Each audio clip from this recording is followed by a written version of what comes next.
자, 우리 앞뒤자고 한번 인사하겠습니다. 어제 보고 오늘 보니 더 반갑습니다. 시작. 한 번 더. 한 번 더 시작. 어제 보고 오늘 보니 더 반갑습니다. 그래요. 어제는 일이 있어서 모든 친구가 있지만 우리 가을 소풍 때는 함께 하면 좋겠습니다. 오늘 말씀 제목이죠. 오늘 어버이 주일 말씀 제목 시작. 부모님이 뭐하니?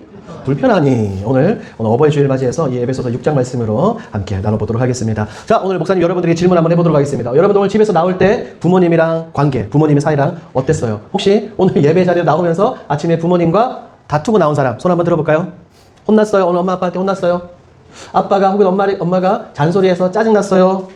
아니면 세 번째, 이런 사람이 제일 많을 거라고 생각합니다. 그냥 어색해서 별말 안 하고 나왔어요. 손 들어보세요.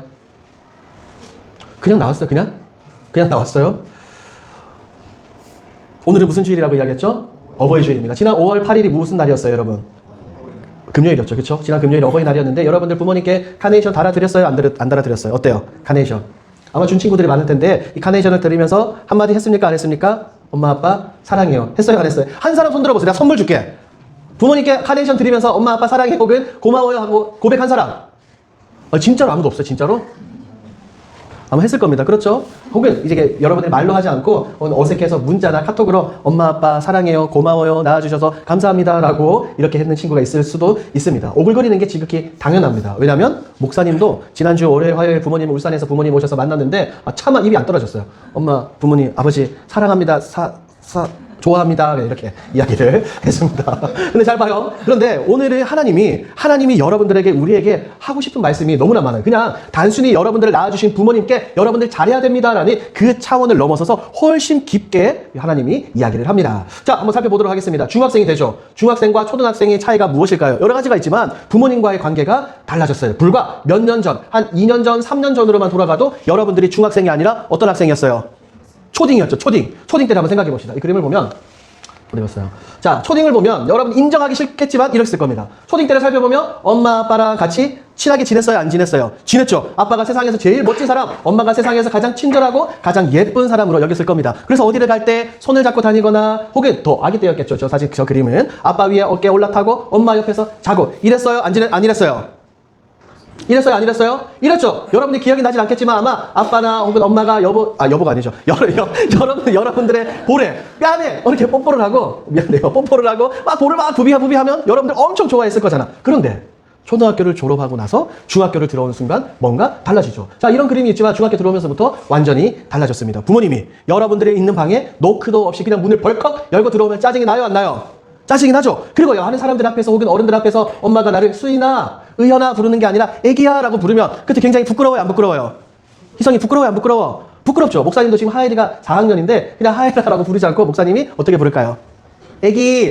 애기라고 부르면 얘가 이제 조금 컸는지 반항을 나 애기 아닌데 하면서 반항을 하는 겁니다. 아마 여러분들 이런 시절이 굉장히 많았을 거예요. 맞아요? 아니에요? 맞다면 오른쪽 눈 깜빡. 그렇죠. 깜빡거리죠. 그런데 잘 봐요. 여러분, 이게 사실은 여러분들의 잘못이 아니에요. 여러분들의 나이 때, 여러분들의 시기 때 자연스럽게 일어나는 일입니다. 그래서 부모님으로부터 독립하면서 이거예요. 나는 누구인가? 자신의 정체성을 찾아가고 자신의 삶의 색깔을 찾아가는 이 과정에 있는 그 시간이거든요. 이 과정, 이 시간을 세상 사람들은 뭐라고 이야기하는 거예요? 사춘기다라고 이야기를 하는 겁니다. 그런데 더 큰 문제는 뭐냐면 이 과정에서 이런 사춘기를 보내는 과정에서 여러분들이 사랑하는 부모님을 너무 멀리 밀어낸다거나 혹은 부모님을 무시한다거나 부모님께 상처 주는 경우가 많다는 거예요. 하나님은 우리 성경 말씀은 이 부분에 대해서 여러분들에게 이렇게 말하고 있는 겁니다. 자, 출애굽기 20장이에요. 시작. 내 부모를 존경하라. 그리하면 내 하나님 여호와가 내게 준 땅에서 내 생명이 길리라. 퀴즈. 내 부모를 존경하라. 이 말씀이 어디에 담겨 있는 말씀일까요? 어디에 담겨 있는 말씀이에요? 하민이 뭐라고? 그렇죠. 잘했습니다. 하민이. 10계명입니다. 10계명이 뭡니까, 여러분? 하나님이 모세를 통하여서 이스라엘 백성들에게 너희는 이렇게 지켜야 한다라고 주신 하나님의 핵심적인 명령이죠. 그럼 한번 복습 한번 해볼게요. 1계명부터 4계명까지는 누구와의 관계에 대한 명령이에요? 누구? 자, 그럼 우리 현직 선생님 1계명이 무엇입니까? 다들 긴장하고 있을 텐데 질문할 거예요. 1계명이 나 외에 다른 신을 내게 두지 말라. 2계명은 무엇입니까? 의원선생님 딴 데 쳐다보지 말고 2계명 뭐예요? 뭡니까? 우상을 만들지 말라. 우리 남권사님 3계명 무엇입니까? 하나님의 이름을 어떻게? 망령되이 여기지 말라. 4계명 지우. 옆에 희성이 뭐예요? 안식일을 기억하여 거룩하게 지키라. 자, 1계명부터 4계명까지입니다. 그렇죠? 이 다음에 5계명이 뭐예요, 여러분? 그렇죠. 내 부모를 공경하라. 그 다음부터 뭐 거짓말하지 마, 도둑질하지 마, 간음하지 마, 살인하지 마 이런 내용들이 쭉 나오는 겁니다. 그러니 하나님과 이 이웃과의 관계를 연결하는 그 가운데 있는 연결고리 계명이 몇 계명이라고요? 5계명이라고. 부모를 공경하는 거 이거예요.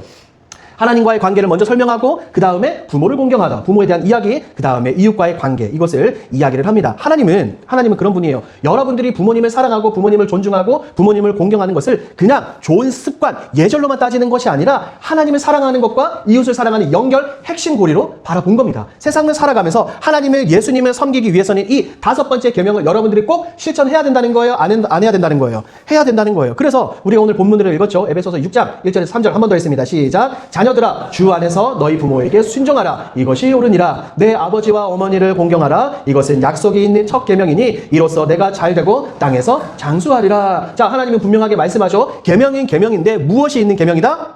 무엇이 있는 계명이다? 약속이 있는 계명이다 라고 이야기를 했어요. 1계명부터 여러분 잘 생각해봐. 1계명부터 마지막 10계명까지는 10번째까지는 하나님이 여러 가지 계명을 주시는데 거기에 대해서 약속은 하나도 달아놓지 않으셨어. 그런데 이 5번째 말씀에만 하나님이 약속을 달아놓으셨다는 겁니다. 그러니 부모님을 공경하는 것이 여러분의 인생에 직접 연결되며 여러분의 인생이 굉장히 복을 받는 이런 명령이라는 겁니다. 여기서 하나님 말씀을 우리가 오해하면 안 되는 게 있어요. 뭐냐면 부모님을 공경하고 부모님께 순종하고 나아갈 때 부모님 말씀은 무조건 100%다 맞습니다. 제가 시키는 대로 하겠습니다. 라고 하면 될까요? 안 될까요?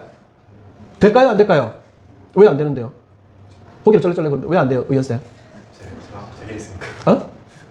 내 생각이 있으니까? 자, 보세요. 여기서 중요한 우리 신앙의 핵심이 나옵니다. 부모를 세워주시는 분이 누구예요? 하나님이죠. 부모님에게 권위를 부여하신 분은 하나님입니다. 그러면 부모님보다 훨씬 더 위에 계신 분이 누구예요? 하나님이죠. 그래서 우리가 읽었잖아요. 주 안에서 너희 부모에게 뭐 하라? 순종하라. 부모님께 순종하는 것은 맞아요. 그런데 모든 것을 다 순종하는데 그것이 하나님의 말씀과 위배되거나 하나님의 이름에 반하는 행동, 말씀과 완전히 반대되는 요구를 할 때는 우리가 뭐 해야 된다는 거예요? 순종하지 않아도 된다는 겁니다. 여러분 요거를 잘 이해하세요. 또 그렇다고 집에 가서 목사님이 부모님을 순종 안 해도 된다라고 이야기하지 말고 최고의 권위자는 누구다? 하나님이다. 하나님. 자, 그래서 히브리어로 보세요. 공경하다는 말이 히브리어로 뭐예요? 카베드입니다. 카베드. 이 카베드가 뭐냐면 밑에 위에 있죠. 카베드가 원래 뜻은 어떤 뜻이에요? 무겁다는 거예요. 무겁다. 그러니 여러분들이 부모님을 공경한다는 것은 부모님을 가볍게 여기고 뭐 이렇게 깃털처럼 여기는 것이 아니라 어떻게 여겨야 된다? 부모님을 무겁게 여겨야 한다는 거예요. 있는 그대로 소중히 대하면서 귀하게 여겨야 한다는 겁니다. 사랑하는 여러분, 여러분들의 부모님도 실수를 할까요? 안 할까요? 실수를 하죠. 사람이기 때문에. 때로는 여러분들에게 상처를 주기도 해요. 부모님이 언제나 어느 때나 옳지 않아요. 틀릴 때도 있어요. 그럼에도 불구하고 하나님이 이 부모님을 여러분들에게 주셨기 때문에 하나님 말씀에 순종해서 여러분들의 부모님을 가볍게 여기는 것이 아니라 어떻게 여겨라? 무겁게 여기라는 거예요. 때로는 엄마 아빠의 잔소리가 싫어도, 때로는 여러분들의 이 핸드폰이나 인터넷 이런 와이파이를 통제를 해도, 그리고 대화하는 것이 굉장히 어색하고 답답하더라도 부모님을 무시하지 않는 것, 그것이 바로 성경이 말하는 카베드, 부모님을 무겁게 여기는 것입니다. 그런데 오늘날 어떻습니까? 하나님 말씀처럼 부모님을 공경하는 것이 아니라 어떻게 하는 거예요? 공경이 아니라 부모님을 공격하죠. 어제도 목사님이 기사를 읽으니까 30대 청년이 엄마가 아빠가 잔소리한다고 자기의 형이랑 엄마를 어떻게 했어요? 죽여버렸어요. 부모님을 가볍게 여기고 공경하는 것이 아니라 뭐 한 거예요? 공격한 거야. 공격한 거예요. 목사님은 중학교 때 부모님이랑 많이 싸웠을까요? 안 싸웠을까요? 굉장히 많이 싸웠습니다. 목사님 언제 설교 때 한번 이야기했죠. 여러분의 나이 때 중학교 1학년 말에 우리나라 대위기 IMF가 터져가지고 굉장히 힘들게 살았어요. 그래서 그러다 보니까 가난한 삶을 살다 보니까 부모님이랑 막 싸웠어요. 그리고 그 어려운 가정에서도 부모님이 날마다 사랑만 베풀어 주신 것이 아니라 잔소리를 하기 시작을 하는 거예요. 그래서 이 그림처럼 봐봐. 중학생에서 공부가 중요하잖아요. 맨날 공부해라. 제발 좀 게임 좀 그만하고, 제발 좀 놀지 말고 공부해라.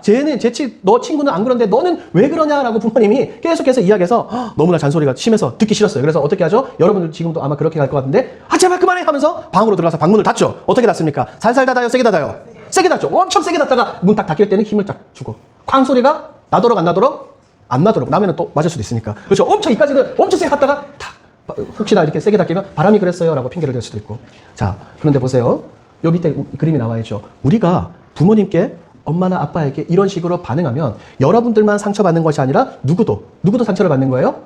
부모님도 똑같이 상처를 받는 거예요. 여러분보다 훨씬 더 많이 상처를 받는 거예요. 그래서 목사님도 나중에 어른이 되고 나서 그것을 깨달았어요. 사랑하는 부모님의 잔소리가 사실은 잔소리가 아니라 나를 사랑하고 걱정해서 하는 말이었다. 여러분, 철이 들었다라는 소리 들어봤죠? 철이 들었다는 말이 무슨 의미일까요? 재원쌤. 부모님의 잔소리가 잔소리로 들리지 않고 그것이 사랑으로 들릴 때 그것을 철이 들었다라고 표현을 하는 겁니다. 우리 이호장 집사님 공감하십니까? 네. 그렇죠. 우리 선생님도 공감하는 거예요. 그리고 지난주에 여러분들이 부모님께 편지를 써서 이렇게 우리 부감 선생님 다 보냈거든요. 목사님도 이제 청소년 시대에 교회 다녔으니까 교회 어버이 주일에 편지를 쓰라고 해서 이렇게 써서 이렇게 보냈어요. 그냥 막 어색하고 민망하니까 굉장히 짧게 이렇게 보냈는데 뭐 기억이 잘 나진 않아요. 그냥 부모님 낳아주셔서 고맙습니다. 감사합니다라고 이렇게 편지를 보냈는데 그것을 편지를 받고 목사님이 부모님이 굉장히 좋아했던 그런 기억이 납니다. 여러분들 지난주에 편지 보낸 것들이 여러분들 가정에 도착해서 부모님들이 열어보셨어요. 그리고 나서 어떻게 반응을 하셨을까요? 목사님도 우리 선생님들 연락을 받았는데 굉장히 좋아하셨어요. 여러분들 부모님이. 여러분들은 모르겠지만 굉장히 좋아하셨습니다. 자, 여기서 보세요. 부모님을 공경하는 여기서 우리가 조금 더 깊은 이야기로 한번 들어가 봅시다. 여러분들이 부모님에게 하는 것들이 있잖아요. 잔소리 듣기 싫어서 방문을 닫고 말하기 귀찮아서 핸드폰만 보고 어색해서 그냥 모른 척하는 그런 모든 것들 말이에요. 그런데 사실은 여러분들이 어떻게 보면 부모님에게만 그렇게 하는 것이 아니라 우리 하나님한테도 우리 예수님한테도 그럴 때도 있다는 거예요. 하나님이 여러분들에게 말씀하시는데 부모님 이야기를 거절하는 것처럼 하나님의 말씀을 거절하기도 하고 여러분들의 마음대로 살고 싶고 기도하기도 귀찮고 예배 시간에 딴 생각하고 솔직히 그래요 안 그래요? 그러죠. 때로는 우리가 부모님께 가정에서 막 그렇게 투정 부리고 짜증내고 막 그렇게 해도 부모님은 여러분들을 포기해요 안 해요? 포기해요 안 해요? 절대로 포기하지 않아요. 하나님도 마찬가지야. 하나님은 우리 아버지나 어머니보다 훨씬 더 여러분들을 사랑하기 때문에 여러분의 어떠함과 상관없이 여러분이 아무리 큰 죄를 지어도 절대로 여러분들을 포기하지 않는다는 거예요. 포기하지 않는 그 놀라운 사랑의 증거가 뭐예요? 누구를 이 땅에 보내주신 거예요? 예수님을 보내주신 거예요. 아무리 여러분들이 하나님을 외면해도 하나님의 마음을 아프게 하고 실망시켜드려도 아무리 멀리 도망을 가도 예수님은 십자가에서 끝까지 여러분들을 붙잡으신 줄 믿습니다. 우리 이한이, 하은이, 태겸이, 하일이 우리 모두를 이렇게 붙잡으셨어요. 그게 바로 하나님의 놀라운 사랑이죠. 그 하나님의 사랑을 기억하고 하나님의 사랑을 깨달은 사람들은 부모님을 바라보는 눈이 완전히 다르게 될 겁니다. 저 부모님도 나를 이렇게 사랑하는 사람이구나. 하나님이 나를 사랑하시는 것처럼 아니 그만큼 우리 엄마 아빠 부모님도 나를 사랑하시는구나 라는 것을 깨닫게 되는 겁니다. 그러면 보십시오. 이제 거의 마지막으로 가려가고 있는데 여러분들이 부모님께 할 수 있는 게 뭐가 있을까요? 할 수 있는 게 1년에 한 번 어버이날 즈음에서 그냥 뭐 카네이션 달아드리고 뭐 선물 보내드리고 이런 것들 중요하긴 하죠. 그런데 여러분이 일상생활 가운데서 날마다 할 수 있는 그런 것들이 있어요. 거창한 것 필요 없습니다. 이런 거예요. 간단한 거예요. 말 한마디 하는 거예요. 요즘에 부모님과의 대화가 점점 단절되고 있잖아요. 몇 년 전에 목사님이 통계를 봤을 때는 부모와 자녀와의 관계가 하루에 8분밖에 안 된다고 했는데 요즘은 훨씬 더 줄었을 겁니다. 집에 학교나 학원에서 마치고 집에 들어갔을 때 부모님께 인사하는 거예요. 엄마 아빠 다녀왔습니다. 혹은 밥 먹을 때 이렇게 감사 잘 먹겠습니다 라고 인사하는 거. 지극히 당연해 보이는 것 같지만 이런 말 한마디가 부모님의 마음을 사르르 녹게 만든다는 거예요. 우리 사랑하는 중등부 친구들, 오늘 하루만큼은 모르겠어요. 오늘 어버이 주일이라서 그런지 모르겠지만 오늘 하루만큼은 여러분들의 집에 돌아가서 여러분들이 가지고 있는 이 스마트폰과 태블릿을 잠시 내려놓는 겁니다. 그 대신에 어떻게 하냐면 부모님과 함께 보내는 거예요. 부모님과 함께 엄마나 아빠 옆에 앉아서 손을 잡아드리기도 하고 혹은 그냥 아빠한테는 어색해서 못하겠지만 엄마한테는 그렇게 할 수 있겠죠. 엄마를 조금 안아주기도 하는 겁니다. 그럴 때 부모님은 엄마 아빠의 마음은 완전히 녹아내리게 될 겁니다. 부모님의 마음이 녹아내리게 되면 어떻게 될까요, 여러분? 어떻게 될까요?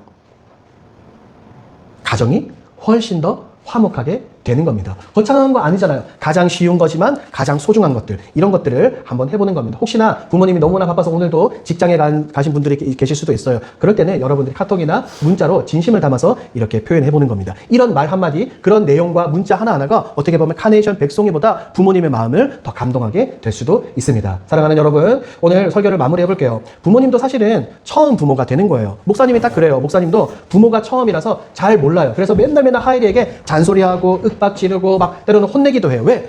부모가 처음이니까 어떻게 하는지 잘 모르겠거든. 여러분의 부모님도 마찬가지예요.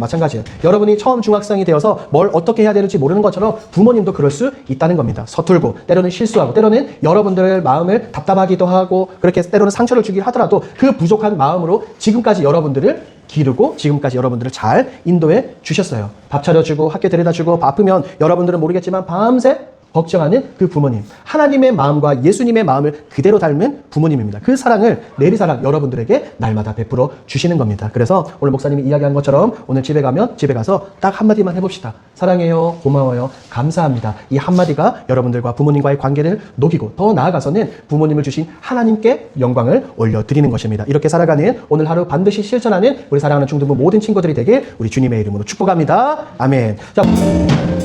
하나님 아버지 감사합니다. 오늘 어버이 주일을 맞이하여 하나님의 말씀을 통해서 귀한 깨달음을 주시니 감사합니다. 하나님, 우리에게 사랑하는 부모님을 허락하여 주시고 부모님을 통해 우리를 이 땅에 태어나게 해주시니 감사합니다. 여기까지 그리고 지금까지 우리를 길러주시고 우리가 잘 보호하여 주시고 인도하여 주신 우리 사랑하는 부모님을 위해서 날마다 기도하며 부모님을 가볍게 여기는 것이 아니라 무겁게 여기며 부모님을 잘 섬기고 순종하는 우리 모두가 되어질 수 있도록 주님 인도하여 주시옵소서. 감사드리며 예수님의 이름으로 기도합니다. 아멘. 지금은 우리 주 예수 그리스도의 은혜와 하나님의 사랑과 성령 하나님의 위로교통 충만하심의 은혜가 오늘 어버이 주일을 맞이하여 말씀을 통해 깨달은 것처럼 부모님을 무겁게 여기며 부모님께 순종하기로 다짐하는 우리 사랑하는 중등부 모든 친구들과 교사들 머리 위에 이제로부터 영원토록 함께 있을지어다. 아멘.